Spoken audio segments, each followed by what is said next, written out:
tonight, the boss of Qatar Airlines has labelled the federal government's decision to block its request for more flights into Australia as surprising and unfair. Speaking for the first time since the controversy began, Chief Executive Akbar Al-Baker told CNN that Qatar had greatly assisted Australia during the pandemic. We found it very unfair, our legitimate request not to be granted, especially at a time when we were so supportive of Australia by repatriating the stranded citizens from around the world to and out of Australia, helping them receive medical supplies and spare parts. During the COVID period, when the national carrier and their partners completely stopped operating in Australia, we were there for the people of Australia. The comments come ahead of a Senate inquiry due to get underway next week, which will interrogate the Transport Minister's decision in July to reject Qatar's request to increase its volume of international flights. The inquiry will consider the barriers to competition in Australia's aviation industry. Amid accusations from the opposition, the government was protecting Qantas' market position.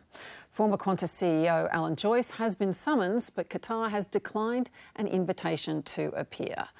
Lisa, does this matter that we're not going to have Qatar appearing here, or do we know enough? Well, the reality is that Australia is expanding its airports network.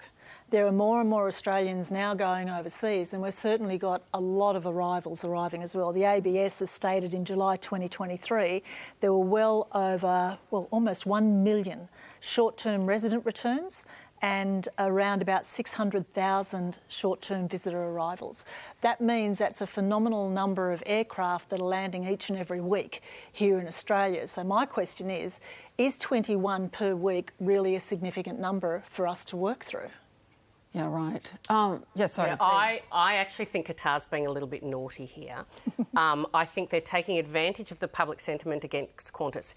There is no limit on the size of the planes that Qatar can land at Sydney, and they're not bringing their biggest planes. So if they really want to bring more passengers, they could bring bigger planes. Right. That's a tricky sentence to say, yeah. But they don't. There's also no limit at all to the number of flights they can bring into any of the other airports as well. Right. So I think the reason they don't want to front up in front of the inquiry is people would say, why aren't you, if it's so important, using your biggest planes? Bringing in your big numbers. Yeah. Lizzie, what about the fact that I was really interested that he didn't talk about the idea of strip searching, but he did say that Qatar had done a lot for Australia during the pandemic. How much of a factor should that be?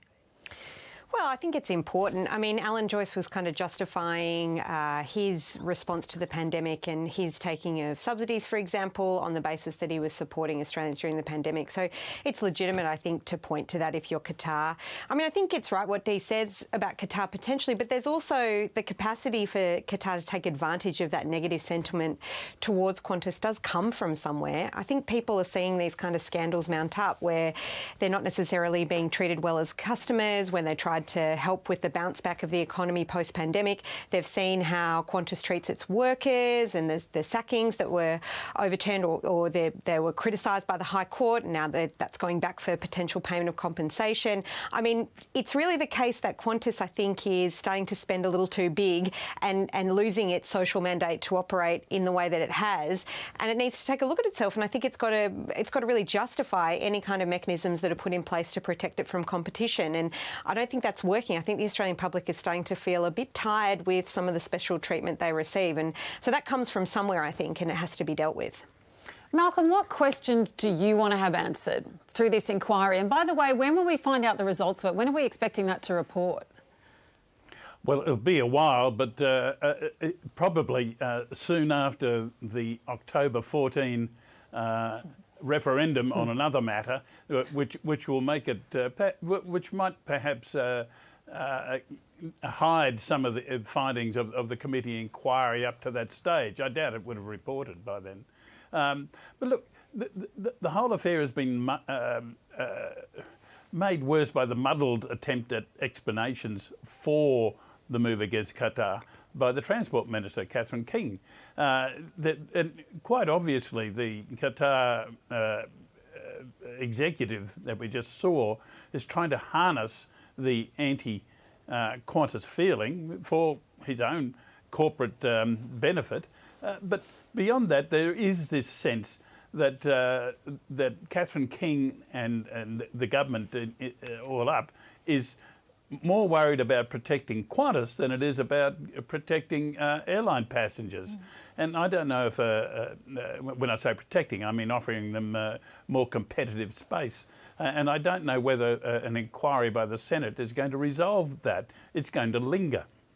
Because we're not being given an adequate explanation, you mean, as to what's going on? Well, I challenge, I dare anybody there to give me a full and comprehensive list of the reasons behind Minister King's decision. They're not there. Now, Dee, you've worked